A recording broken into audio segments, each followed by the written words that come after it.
Tudo bem? Salve, acelerados! Sejam muito bem-vindos ao nosso novo quadro Garagem Acelerados. Não podíamos começar de uma forma melhor, né, Lucas? Obrigado por nos receber aqui. E esses brinquedos estão parados. Hoje a gente vai mostrar todos em detalhes o carro que você foi campeão da Fórmula E na temporada 2016-2017 e o carro que você correu em Le Mans e foi vice-campeão em 2014. Pessoal, não sei se vocês têm ideia do que a gente tem aqui escondido numa garagem, na garagem da casa aqui da família do Lucas, mas isso aqui é história do automobilismo mundial e história do automobilismo brasileiro, de onde um brasileiro chegou desbravando novas categorias, né, Lucas? Parabéns por essa história. Eu quero que a gente mostre para o público aqui em detalhes todos esses carros. E é claro, nesse tempo você vai contando um pouquinho como começou a sua história aqui com a Audi Le Mans, aqui com a Audi, também na Fórmula E. Tudo bem com você? Tudo bem. Esses carros aqui ficam na garagem dos meus pais, né? Então você imagina o medo que eu tenho dessas escadas aqui caírem em cima do carro.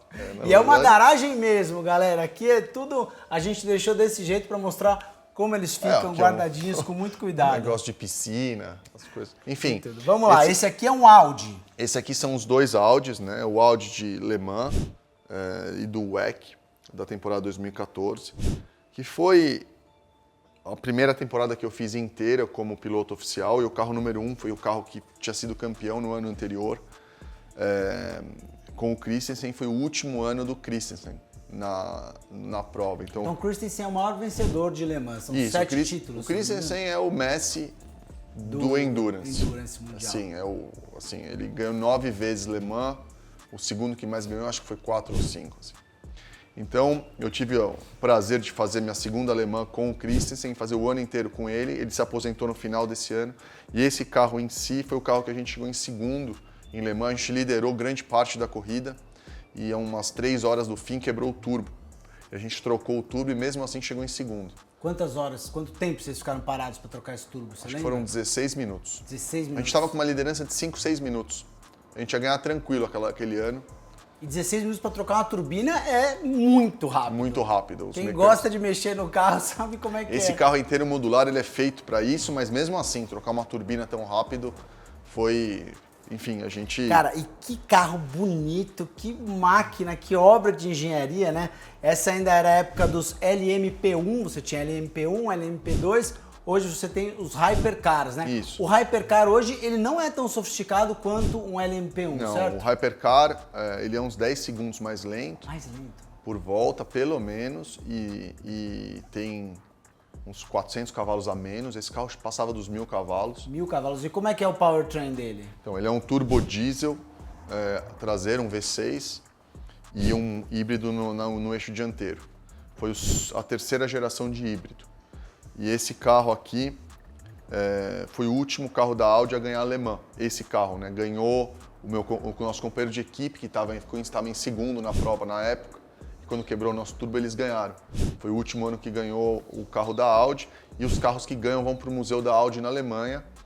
E eu tive a sorte de pegar esse carro, que foi o segundo colocado. Como é que você conseguiu esse carro? Conta pra gente. Já estava no seu contrato?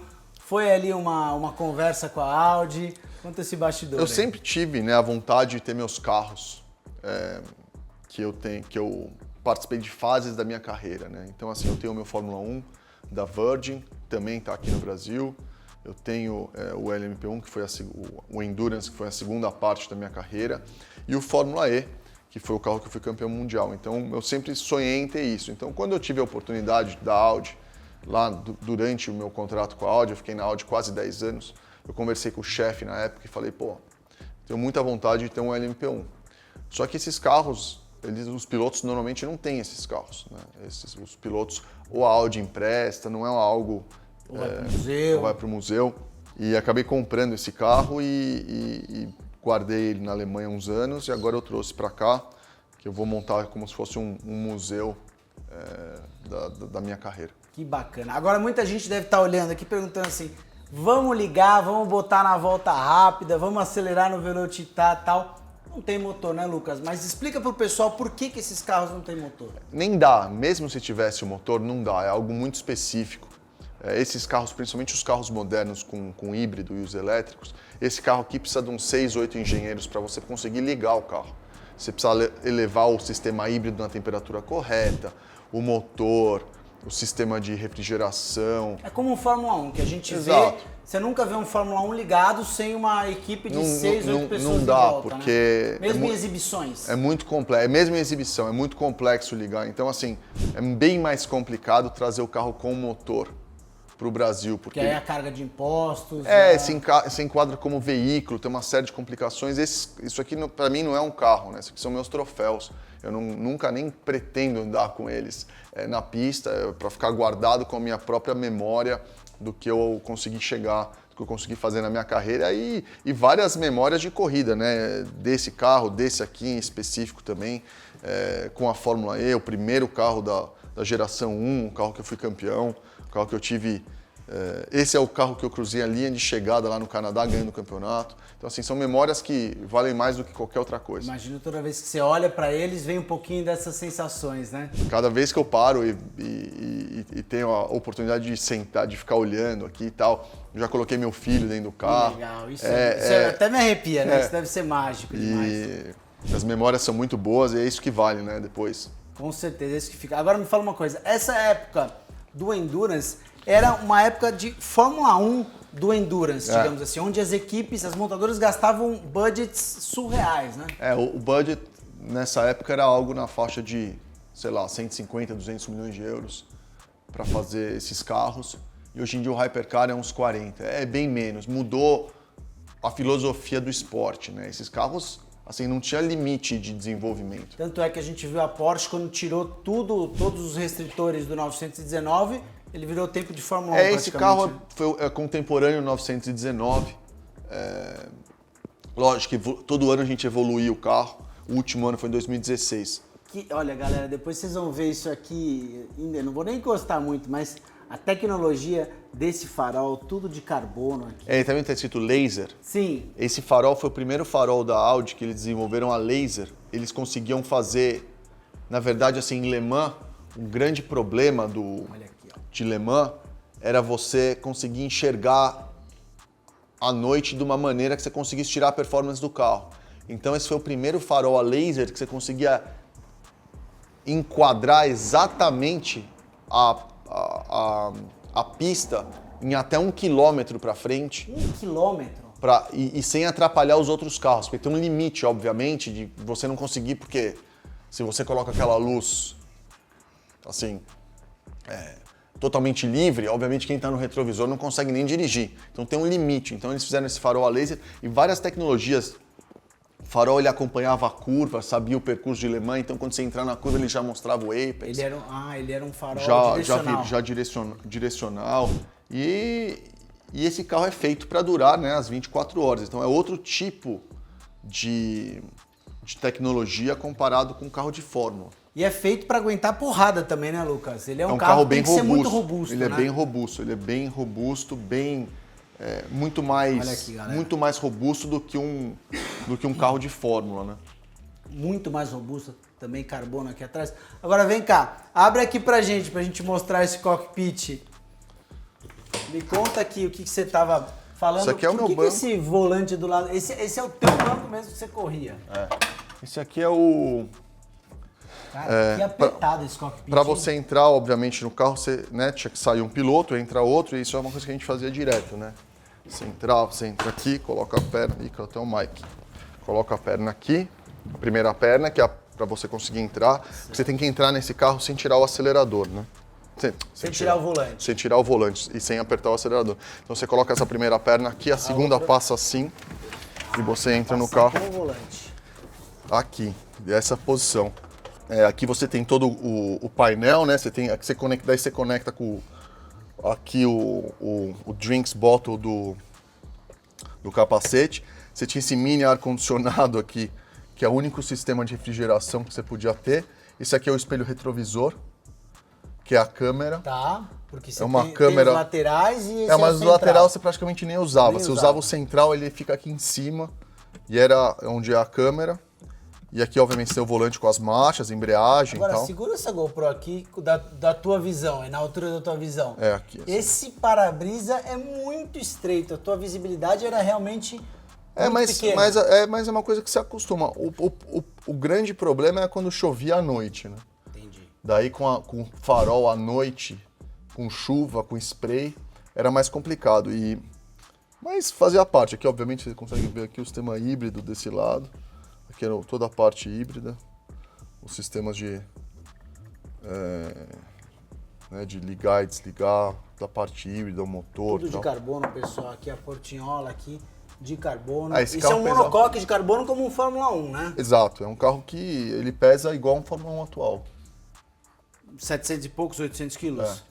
E para 1000 cavalos, ou Para seja... 1000 cavalos. Ele tinha mais de 1 cavalo por quilo. Que barato. E por que Esse esse carro volante... aqui em Interlagos virou em 1,16, eu acho. 1,16? É. Nossa. E ó, pra vocês terem ideia, um Fórmula 1, o recorde da Fórmula 1 acho que é um 7 alto, um 8, na época dos mais fortes. Mas em 2004, 2005, os carros viravam 1,12. Era muito próximo, né? É. Chegava a virar 1,11. Não, isso na corrida, né? A gente tem que comparar o ritmo de corrida, não de 1,16 classificação. de né? classificação virava quanto? Virava igual a corrida, né? A corrida virava mais rápido que a pista emborrachando, né? Entendi. Então não tinha E muito... por que esse volante fica meio do lado direito, que você estava me explicando? Então, porque Conta Le pra Mans, galera. esse carro, pode ver que esse carro, ele, por ser um protótipo, ele não pode ter o volante central. Ele não, existe essa regra. É a regra. Tá. Então você tem que escolher o volante do lado direito ou esquerdo. E como o Le Mans, a maioria das curvas são para a direita, o peso do piloto ficava do lado de dentro da E curva. não chegava a bater a mão aqui com luva e tal, não. Passa perto, mas... Passa perto, mas é assim mesmo. Ainda tem. E quanto você tem de altura, Lucas? Tem 1,80. 1,80. E aí você dividia com o Gené e com o Christensen. Qual era a altura deles? Mais ou menos. O Chris devia ter uns 75 e o Genê também.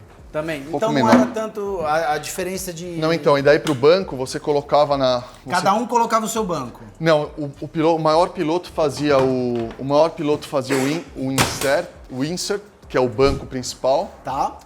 e daí os outros pilotos colocavam como se fosse uma adaptação quando fosse entrar. Então o maior piloto tinha o banco, a concha do banco era ele, e os outros pilotos faziam umas adaptações. Então eu saía, ele pegava uma adaptação do banco dele, colocava e sentava. Famosa almofadinha, mas um pouco mais sofisticada. Agora, 1000 cavalos, mais ou menos 800 quilos. Dá saudade de pilotar esse bichão aqui? Quando você olha? Eu prefiro... Foi o carro mais prazeroso da tua vida? De guiar, sim. Mas eu não sou muito fã de corrida de endurance. Eu acho... Imagina se você fosse, né?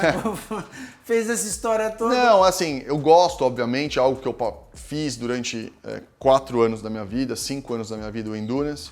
Inclusive, esse carro é o melhor resultado da história do Brasil no Endurance, em Le Mans. Né? A gente nunca ganhou, o mais próximo que foi segundo. Eu fiz 2 pódios, eu fiz o pódio em 2013, 14 e 16. Eu fiz 4 participações. 3 pódios em 4 participações. 3 pódios em 4 participações. Esse carro foi o carro que a gente chegou mais perto de vencer. O Brasil chegou mais perto de vencer Le Mans. E eu adorei guiar esse carro. Guiar esse carro era algo incrível. Era um carro muito rápido, com muito grip, muito downforce. Só que a prova do Endurance em si, pelo fato de ter aquela mistura dos carros, os GT3... Uma das técnicas para você ir rápido não era só pilotar, era como você passava Me conta o um pouco trânsito. isso, exatamente. A gente estava falando antes, aquele acidente super sério do Davidson, que ele bateu numa Ferrari GT3. A diferença no tempo de volta entre um carro como esse, você falou que virava 1,16 em Interlagos, e um GT3 rápido, que viraria 1,35 em Interlagos, é de mais de 20 segundos. Esse carro tinha grande. pontos na reta que você passava com uma diferença de 100 km por hora. 100 km por hora. É como se o outro carro tivesse parado e você precisasse se desviar. A velocidade final não era 100 km por hora. Esse carro chegava a 365, 370 km por hora em Le Mans.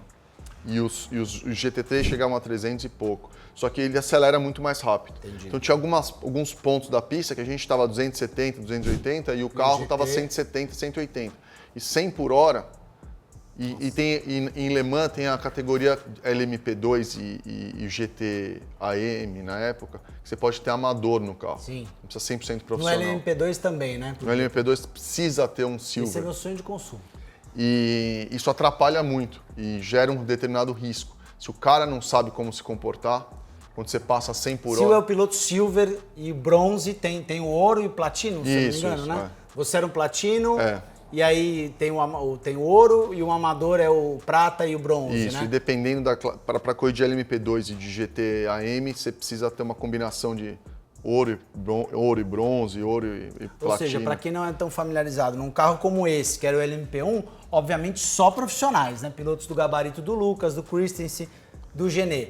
Na LMP2 você já podia ter amador e nas GT também tinha categoria que era só os Pro e tinha categoria que em Le Mans tinham duas categorias que eram só profissionais, que era o GT Pro, que eram os carros de GT de fábrica da Ferrari, da Porsche, da Aston Martin e tal, e o LMP1, que era Toyota, Porsche também e tal, que eram os protótipos profissionais. Daí você tinha o protótipo 2, que era o LMP2, e o GT AM, que era de amador, que você era obrigatório ter um amador no carro. Porque esse é o espírito de Le Mans. Certo. Que era um piloto que está convidado, que paga geralmente a conta, que traz patrocínio. Exato. Então isso gerava um determinado risco durante a prova. Tive... E qual era a tua técnica para Então, primeiro você precisava saber quem estava pilotando, para você saber como ia se comportar, por exemplo. Então, se você sabia se era um profissional no carro ou se era um amador. E, obviamente, na maioria dos casos, para fazer ultrapassagem era relativamente simples, né? O carro ficava parado na reta assim, com tanta velocidade, você não ia passar de qualquer lado. O problema maior é quando tinham 2 ou 3 carros. Perfeito. Teve o acidente do McNish, lembra que ele bateu numa Ferrari, quase foi na arquibancada. Teve o acidente do Davidson, teve o acidente do Rockefeller, que ele quase morreu. Teve vários acidentes com o amador. Porque o problema não é o cara simples andando tranquilo. É à noite, 3 carros disputando um LMP2 tentando passar 2 GTs e você chega a 100 por hora mais rápido. Nossa. E daí você precisa tomar aquela decisão, tipo, vou para fora, vou para dentro, espero, não dá para você tirar o pé. Se você tirar o pé, você precisa frear e depois para você reacelerar, você perde aí 3, 4 segundos que são importantíssimos ali. Então assim, essa dinâmica era o que demorava para você pegar a mão. Guiar o carro numa pista, primeira vez que eu sentei, eu já guiei e fui do mesmo nível do Christensen e tal. Mas pegar essa dinâmica, essa segurança, essa ultrapassagem, fazer o timing na hora certa, tomar o risco certo, porque é um risco, é uma questão de probabilidade que você pode, por exemplo, encostar no GT e furar um pneu. Às vezes você não vai ter um acidente grave, mas você vai prejudicar o andamento da corrida. Se furar um pneu, de repente furou o pneu Le Mans, a volta é tão longa, que se furar um pneu no começo da volta, quando você chegar no box, o pneu já destruiu o carro inteiro e às vezes acaba a corrida. Agora me fala uma coisa, existe uma regra não escrita entre os pilotos que quem está na frente esperando a ultrapassagem não mexe o carro, é isso? Então, mas se você estiver disputando com outro carro. Entendi. Mas em condições normais, temperatura e pressão, não. O cara tá lá, ele espera você. Não, e também o cara tá no traçado dele, você sabe o traçado que ele vai fazer e você passa ele... Porque o perigoso ele tá aqui, você vai passar por dentro e ele vai pela mesma trajetória, né? Esse é o perigo. Eu não cheguei a correr, mas eu fiz os testes de Le Mans em GT com a Ferrari quando o Audi saiu, em 2017. E eu porque esse carro você só ultrapassava, você não era ultrapassado. Entendi. Agora o GT não. O GT você ultrapassa e é ultrapassado. Também é outra dinâmica que você precisa entender. Você precisa guiar metade do tempo olhando ali no retrovisor para saber o que está acontecendo. Porque de repente você vai virar... E nesse teste você chegou a ser ultrapassado? Pô, várias vezes. Outra dinâmica. À noite, com o farol, você não sabe se o cara está 100 metros, 200 metros, você não sabe o que está acontecendo. E você precisa, essa é a dinâmica, essa é a manha que você precisa pegar.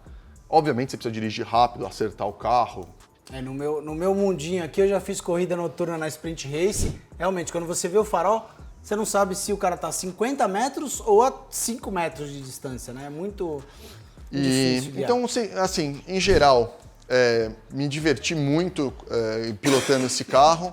Mas se você me perguntar, você prefere fazer corrida de endurance ou corrida de sprint? Que são as corridas curtas. Eu prefiro fazer corrida de sprint. Então mostra aqui pra gente também o Fórmula E aqui em detalhes. Essa primeira geração, ainda é a primeira geração? Essa é a evolução da primeira geração. Do carro que estreou na temporada 14 e 15 e você foi campeão na temporada 16 e 17, Exato. É isso? O que ele tem de diferente da primeira geração, do primeiro carro? Na verdade, assim, ele teve umas adaptações aerodinâmicas aqui no carro. Mas a base do carro é igual, a gente também mudou. O carro, a primeira vez que esse carro saiu, ele tinha 5 marchas. E daí ele passou a ter 3, 2 e 1. E esse carro já era o carro com... O carro que eu fui campeão tinha 2 marchas só. Uma marcha para a curva de baixo e uma marcha para a curva de para o resto Esse da aqui vocês ainda tinham que trocar durante a corrida? Ainda então tinha 2 chassis, esse mais um, e no pit stop eu parava, tinha que sair desse carro e trocar para o outro carro. Esse é um carro que chegava a mais ou menos uns 250 km por hora de máxima, 260. E era um carro bem difícil de pilotar, porque você pode ver o pneu dele. É um pneu de rua. É um pneu com muito pouco grip. E era um carro, na Fórmula E, uma das maiores complexidades que tem é o management ou administração da energia durante a prova. Tá. E hoje em dia, com a geração 3 do carro, na temporada 9, o computador faz praticamente tudo para você. Você só precisa pilotar e fazer o que o computador está te falando, por som ou por luz. Nessa época era muito manual. Você tinha que ler as informações e tomar as decisões durante a prova. Tudo aqui no painel. Tudo no painel. Então você às vezes você tinha mais bateria, menos bateria, e você tinha que tomar as decisões do que fazer. Entendi. Aqui então, eu tô vendo balanço do freio, por ok, exemplo, exato, por laps exemplo, e power. Aqui esse carro ele veio sem a distribuição do freio. Mas, por exemplo, aqui você tinha a distribuição do freio mecânico, de você passar o freio mecânico para frente e para trás. Perfeito. Hoje em dia o computador faz isso automático, ele calcula aonde você tem mais potencial de frenagem e ele muda. Você jura? É porque a bateria ela não tem o potencial de recarregamento da bateria não é linear. Quando a bateria está muito cheia, isso em carro de rua também. Perfeito. Você não consegue recuperar o freio regenerativo é limitado. Então quando a gente saía do box com esse carro, o freio era praticamente inteiro mecânico. Porque você tá com a bateria cheia. E a bateria conforme ela ia gastando, você tinha que mudar o balanço do freio porque começava a ter freio regenerativo. Então o freio atrás começava a aumentar muito, o carro começava a... E aí você fazia tudo no manual, Isso era manual nessa época. Hoje o computador faz isso automático para você.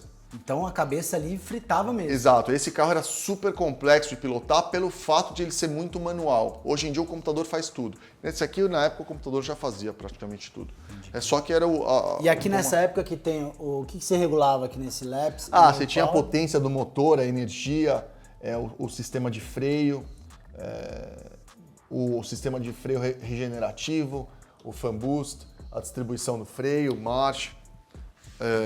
Mas o mais complexo mesmo era guiar com pouquíssimo grip e guiar de uma forma que fosse muito eficiente para você ter bons resultados. Então, e o freio regenerativo nessa época era só na roda traseira.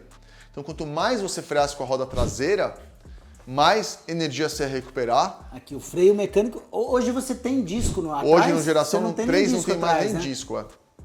Ó, vocês ficaram bravos que o Polo tem tambor, não tem disco atrás. O Fórmula E nem disco mais tem.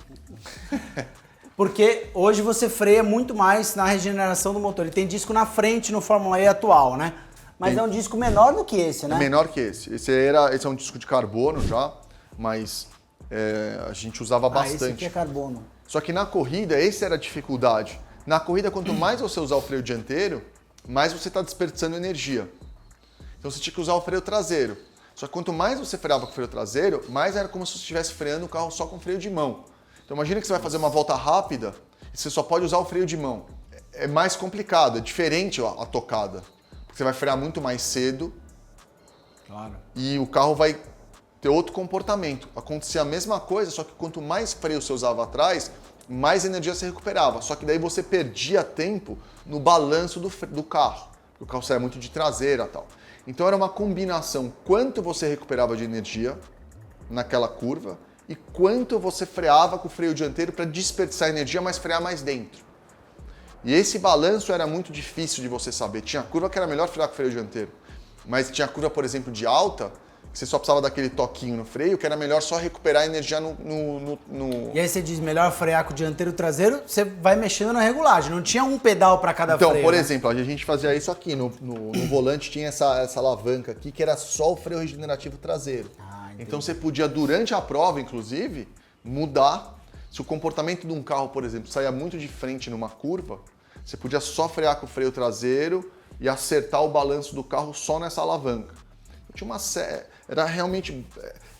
Como piloto, era mais complicado pilotar esse carro que andava 250 do que esse que andava 350. Que loucura! E aí a gente olhando de fora, você imagina que uma prova num carro super complexo mecanicamente como esse, de 24 horas... Esse carro, provavelmente, ele custa 10 vezes mais do que esse. Mas a complexidade mental aqui é muito maior. Mas para o piloto, pelo fato de não ter tanta facilidade de software e sistemas, para o piloto era mais difícil pilotar esse carro do que esse. Você acha que isso aqui pegou no contrapé muitos pilotos que vieram do automobilismo convencional, chegaram na Fórmula E e se perderam? Porque se acostuma. Esse carro era mais ou menos igual você falar na época do Senna, que o carro era inteiro mecânico, você tinha ali marcha, o turbo enchia, a hora que o turbo enchia o carro saía de traseira pra caramba. Era outro carro do que o Fórmula 1 atual é. O Fórmula 1 atual é muito mais rápido. Porém, não necessariamente ele é mais difícil que pilotar do que o carro do Senna. Provavelmente não era. Não. Porque o carro do Senna era muito mais manual. Essa é a grande discussão. Como você mantém o esporte vivo com as tecnologias atuais. Porque as tecnologias atuais deixam o carro mais fácil de pilotar. O computador ele tira a complexidade do piloto e coloca no sistema. Então, assim, é diferente. Você precisa ser mais preciso. Porém, o computador te ajuda mais. Se o computador, por exemplo, esse carro aqui, se o computador não tivesse acertado, igual a geração 3 hoje do Fórmula E, se você não tem um sistema bom, e era um dos motivos que eu não gostava tanto, porque se o carro não está acertado, se o sistema não está perfeito, o piloto não conseguia fazer a diferença. Não faz diferença. Esse aqui, você tinha que dar um jeito de fazer funcionar, e era muito mais o piloto do que o... Você tinha muito mais recursos para se dar bem ou não, né? O piloto era muito mais influente no tempo de volta do que, por exemplo, esse. Não que não era, obviamente você tem pilotos que eram rápidos e lentos e batiam mais ou batiam menos, mas de uma forma geral é isso que que às vezes não é tão claro para o pessoal, né? Falava, pô, mas esse carro aqui tinha 400 cavalos, esse tinha 1000. Com certeza esse era mais difícil de pilotar. Não. Esse aqui tinha 1000, mas tinha controle de tração, tinha... não era pista de rua, era 4x4. E outra, você andava numa pista normal, tinha todos os sistemas. Porém, ele era muito mais rápido. E daí tinha as dificuldades, obviamente. Dirigir esse carro aqui à noite, com chuva, com esse para-brisa e com esse limpador aí que mal funcionava. Com um tiozão pilotando um GT esse carro, no meio da pista. Esse aqui, a técnica de pilotagem para você dirigir à noite com chuva em Le Mans, a 350, é outra do que dirigir esse carro de dia na pista com o muro do lado. Então, assim, Quanto esse carro... É que vocês não têm comparação porque vocês da Fórmula E andam sempre em circuitos de rua diferentes. Quanto esse carro é mais lento, ou melhor, quanto o geração 3 atual é mais rápido do que um carro como esse? Você tem ideia? Em tempo de volta, no circuito de rua? Vai. Mônaco? Acho que em Mônaco seria uns 7 segundos. 7 segundos. 6, 7 segundos. É a diferença de um Fórmula 2 para um Fórmula 1, o que a Fórmula E evoluiu, né? Porque o geração 3 ele tá mais leve que esse carro, tem bem mais potência, o downforce é parecido. Eu acredito que na classificação uns 7 segundos, na corrida talvez uns 4, que evoluiu. Agora você Mas falou... é mais fácil de pilotar a geração 3, você tem que... Não é mais fácil, mas você tem que acreditar mais nos sistemas para te ajudarem, como se fosse um controle de tração. O que é melhor, um carro que não tem controle de tração, você precisa controlar ali no pé, ou um carro que simplesmente se acelera tudo e o controle de tração faz todo o trabalho? É mais fácil você acelerar tudo e deixar o controle de tração lá atuar. Só que é menos humano e menos racing, Só que o carro provavelmente é mais rápido. Então, assim, tem essas nuances.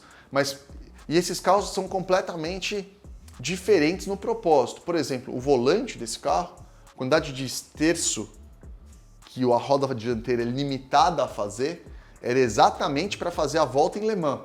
Então, esse carro aqui, se colocar num circuito tipo Mônaco, ele não chega nem perto de fazer o hairpin, acho que não faz nem a curva 1. Até porque ele é longo, né? Ele é grande. Esse é mais longo, né? Esse é maior ainda, é verdade. E Só que ele tem um ângulo de esterço, ele, por exemplo, esse carro andou em Mônaco. Ou Não, seja, esse carro aqui consegue fazer a volta aqui, assim. Entendi. Ele é feito para andar na rua. A engenharia é essa. Agora, Esse comparado aqui, com... você pode até ver, é limitado, o esterço da roda dianteira é limitado por esse... Pelo paralama, né? É, entendeu? Então é outro tipo de... Se colocar esse pneu aqui nesse carro, esse pneu nem esquenta. Esse pneu é feito para trabalhar 90, 100 graus. Esse aqui é feito para trabalhar 45, 50. São propósitos totalmente diferentes. Esse pneu serve para o seco, para chuva, não precisa de aquecedor de pneu. Esse aqui tinha aquecedor de pneu, só andava numa temperatura ideal. Para Le Mans a gente tinha 4, 5 tipos diferentes de pneus. Esse aqui você não tem. Então assim, era completamente diferente o jeito de acertar o carro. Lucas, eu vi recentemente, você deve ter visto também, o Leclerc andou com uma Ferrari 2003 em Abu Dhabi. E ele falou que o que você consegue brincar com o carro, com a traseira, o carro, se você fizer isso com o Fórmula 1 atual, é impossível, você não tem esse controle, porque a carga aerodinâmica é muito maior, então vai um pouco de encontro com aquilo que você falou entre o piloto e a tecnologia. Se a gente deixar a Fórmula 1 continuar com isso, daqui a pouco os carros estão quase andando sozinhos em termos aerodinâmicos. Essa é a né? grande dificuldade, a tecnologia evolui muito rápido. Como é que você acha que a Fórmula 1, qual seria o caminho para a Fórmula 1 entregar um pouquinho mais de responsabilidade para os pilotos no futuro? Bom, isso é com regular, já é com alguns... Está dentro da aerodinâmica isso? Você acha? Não, então, o porquê que, por exemplo, você não anda tanto de lado com os carros atuais igual você andaria, igual na época do Piquet ou do, sei lá... Nesse próprio carro de 2003 mesmo, você via ainda o cara sair de um bico de pato, distracionava um pouco. Isso é porque, bom, primeiro, o jeito que a aerodinâmica do carro é feita, se você começar a andar de lado, você tem uma mudança de fluxo de ar no carro que muda o downforce. Então, naturalmente, você poderia andar de lado? Poderia, mas é mais lento do que você andar reto. É mais lento do que você andar no trilho. Então você é naturalmente incentivado a andar mais no trilho, entendeu? Olha, o jeito é deixar vários aspectos da pilotagem mais manuais. Por exemplo, será que vale a pena tirar? Porque esse carro tem power steering. Direção hidráulica, Direção hidráulica, esse não. Esse volante é muito mais pesado. Se você tirar o power steering no Fórmula 1 atual, praticamente nenhum dos pilotos consegue dirigir. Só que daí fica um esporte. O cara que é forte, o cara precisa ser forte o suficiente na curva de alta para conseguir segurar o carro se ele não tem o power steering. E durante a corrida ele vai se cansando. E daí não consegue mais fazer a curva de alta, não consegue fazer o rush pé embaixo toda vez porque começou a cansar. Vira mais um esporte. O power steering é só um exemplo, mas nivela todo mundo igual. Então não interessa se é o Tsunoda ou se é o Tsunoda que tem preguiça de ir pra academia 9 da manhã, que a gente viu na Netflix, que eu sempre falo, ou o Alonso que é triatleta. E daí mudava. Então, mas assim, será que vale a pena tirar o power steering? Os carros iam ficar mais lentos. Mas o esporte ia ficar mais esporte do que técnica, não seria tão preciso a volta. Mas seria mais difícil. E você acha que na Fórmula E hoje, com todas essas mudanças, ficou mais fácil para um piloto que vem de fora e senta aqui? Ficou porque o computador faz muito mais coisa. Inclusive, eu sou a favor de tirar ou reduzir a influência do computador na tocada do carro. Isso de 2014 para 2023, você teve uma Porque a tecnologia já tinha, né? Na verdade, esses dois carros aqui, esse aqui é 2014, esse é 2017. E mesmo assim, em 2014 já existia controle de tração, suspensão inteligente desde os final dos anos 90. É só uma questão regulatória, né? O que a gente tem que fazer para deixar o esporte mais para o piloto ou não. Principalmente nessa nova onda de tecnologia na qual a inteligência artificial vai ser melhor do que qualquer piloto. Então, assim, se a gente deixar, daqui a pouco, você vai ter, por exemplo, o carro pode frear sozinho. Aí o piloto realmente vai ficando para trás, né? Esse carro aqui freava sozinho. Como?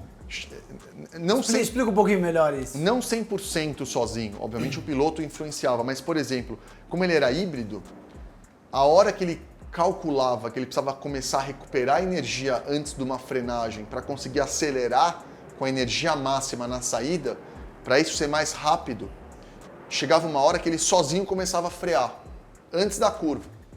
Antes da curva? Antes de você encostar nele. Ele calculava que ele precisava começar a recuperar a energia uns 50 metros antes do ponto de frenagem, então o carro já começava a desacelerar antes da frenagem. E daí era para o piloto, obviamente, frear onde achava que tinha que frear, mas o carro já desacelerava. Que loucura. Então, assim, os carros da geração 3 atual da Fórmula E também, eles podem fazer isso.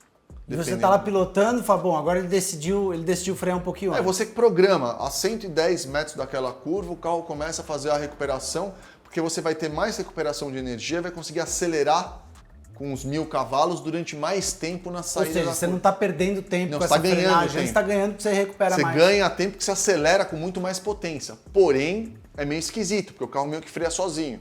E se esse sistema não está bem regulado, você pode até cancelar ele, mas é muito difícil você otimizar no meio da corrida.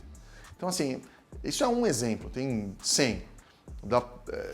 Então, como que a gente abre espaço para as montadoras colocarem as tecnologias que vão realmente definir os carros comerciais do futuro, que vão ser cada vez mais assim? Porque a gente sabe, 99,9% dos carros que compram Ferrari, R8... Não bota na pista. O cara não tem capacidade de extrair do carro 100%. Não é que não bota na pista. Mesmo se botar na pista... Não tem a capacidade Não tem como. E os carros agora cada vez mais. Tem carro de 1000 cavalos. E carro elétrico vai ter carro de 1000 cavalos a $100 mil, $150 mil. Você não vai precisar gastar $1 milhão. O Tesla, o Model S Plaid é um carro de $100 e poucos mil. Tem 1000 cavalos. Então o cara não vai conseguir aproveitar. Então será que os sistemas inteligentes vão ajudar o cara a fazer isso? Será que vai ter um piloto AI ali, que é o caso da RoboRace? Então, assim, eu acho que é uma combinação dos dois fatores. Manter o piloto relevante no esporte, a gente tem que fazer isso, e foi um dos motivos que eu criei a RoboRace. Quando a gente criou a RoboRace, era justamente para isso. Colocar todas as tecnologias que precisam, que são ruins para o esporte humano da pilotagem, na RoboRace. Então não tinha limite de tecnologia lá, para a gente conseguir deixar o automobilismo real mais humano possível. Quer colocar câmbio H, é um esporte. E cada vez mais manter isso para você saber quem é o melhor humano que consegue pilotar. Que eu acho que essa é uma das graças do automobilismo. Não é uma corrida de robô. Você já tem uma ideia de quando vai rolar a primeira corrida oficial da RoboRace? A RoboRace já teve, né? A gente correu corrida de demonstração, né? A gente teve corrida de demonstração, a gente teve um campeonato com diferentes... Era tempo de volta, não era uma corrida real, né? É uma tecnologia que eu acho que pode cada vez mais estar dentro do automobilismo. Por exemplo, o que eu acho que deveria ser feito, cada vez mais deixar, por exemplo, a Fórmula 1, se eles quiserem usar essa tecnologia em prol do desenvolvimento dos sistemas de carro comercial, de repente o pit stop 100% autônomo. Então o carro é 100% mecânico, então o piloto controla, e daí no pit stop, ele entraria no pit stop, o piloto tiraria a mão do volante do acelerador, o carro entraria no pit stop, faria o pit stop sozinho, sairia, e quando voltasse para a pista, voltava a ser 100% do piloto. Perfeito. Porque daí você não precisa limitar o desenvolvimento da tecnologia, você pode abrir essa tecnologia. Você mostra para o público como ela existe, é eficiente, mas não tira... Ou sei lá, o carro vai sozinho para o grid na volta de apresentação, não precisa do piloto. Legal. Sai do box, vai sozinho para o grid, depois quando o piloto senta, fica 100% manual para o piloto de novo. Não está claro como, porque a tecnologia... Quanto mais você colocar esses sistemas nos carros, mais rápido e preciso o carro vai ser. Não vai ter jeito. Agora, como fazer isso sem matar o esporte? Essa é a grande dificuldade X da questão, né? Lucas, cara, muitíssimo obrigado por nos receber aqui. Eu, como amante do automobilismo, de carro elétrico, também sou um grande entusiasta, fico realmente muito feliz que a gente possa ter esse acesso. Obrigado mesmo. Eu que agradeço. Parabéns pela sua história, galera. História que ainda está rolando e ainda está no auge na Fórmula E nessa temporada. A gente já teve a etapa de São Paulo. Qual é a próxima etapa? Hoje a gente está gravando antes da etapa de Berlim. Berlim e Mônaco são as Berlim e Mônaco, as próximas. Então, acompanhe a Fórmula E com transmissão na Band e, é claro, segue o Lucas aí nas redes sociais. Valeu demais, obrigado. Parceiro.